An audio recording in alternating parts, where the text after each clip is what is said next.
Hello बच्चों, let's read the question. The question says experiments involving cloning genes and expressing proteins require the use of host cells to receive the foreign cloned gene.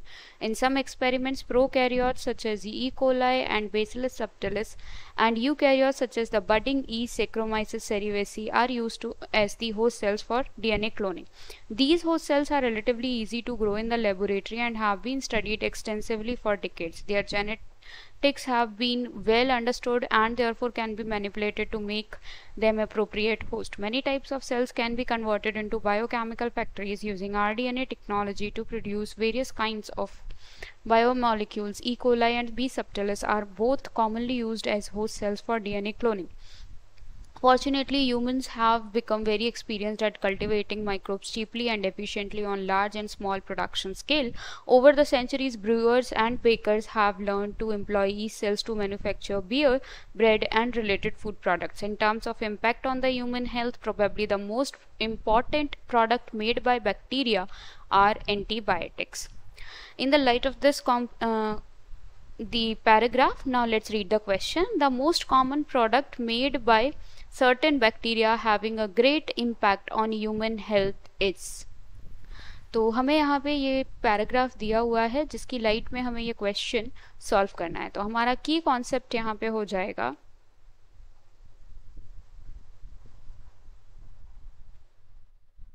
RDNA technology.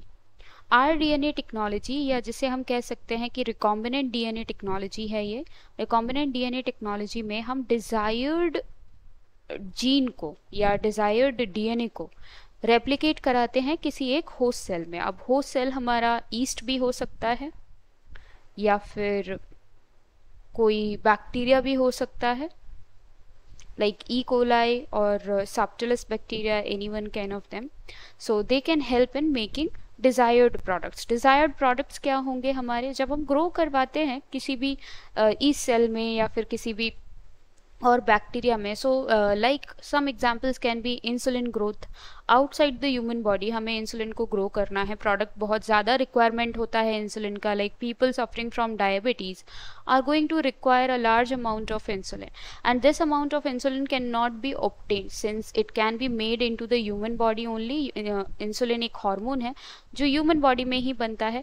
पर अगर ऐसा हो सके कि हम insulin को बाहर ग्रोथ करवा सके जो कि काफ़ी सेफ टू यूज़ हो और ह्यूमन इंसुलिन जैसा ही इसका स्ट्रक्चर हो सेम, तो ऐसा करना अभी पॉसिबल है with the help of rDNA technology because insulin can be grown in outside the human body in an host cell. Host cell में इसको ग्रो करवाया जा सकता है.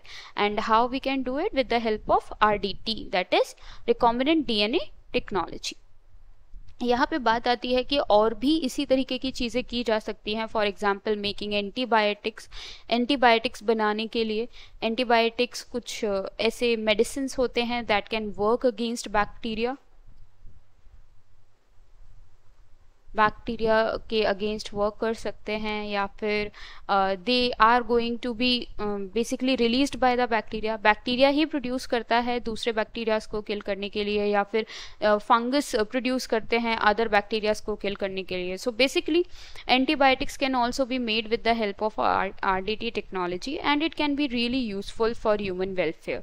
तो यहाँ पे अगर हम ये क्वेश्चन इसी कॉन्सेप्ट की लाइट में देखें तो ये क्वेश्चन हमसे पूछ रहा है कि most common product made by certain bacteria having a great impact on human health. Human health पे बहुत ज़्यादा इम्पैक्ट डालने के लिए सबसे मोस्ट कॉमन प्रोडक्ट क्या होगा. तो मोस्ट कॉमन प्रोडक्ट यहाँ पे एंटीबायोटिक्स होंगे. बायोएक्टिव मॉलिक्यूल्स कुछ बनाए जाते हैं जैसे कि इंसुलिन है या फिर कुछ एंजाइम्स या फर्मेंटेड ड्रिंक्स भी बनाए जाते हैं. But here we are talking about bacteria जो कि ह्यूमन हेल्थ पे इफेक्ट डालता है. So yes, the correct answer over here will be option A. I hope you understood well. Best of luck.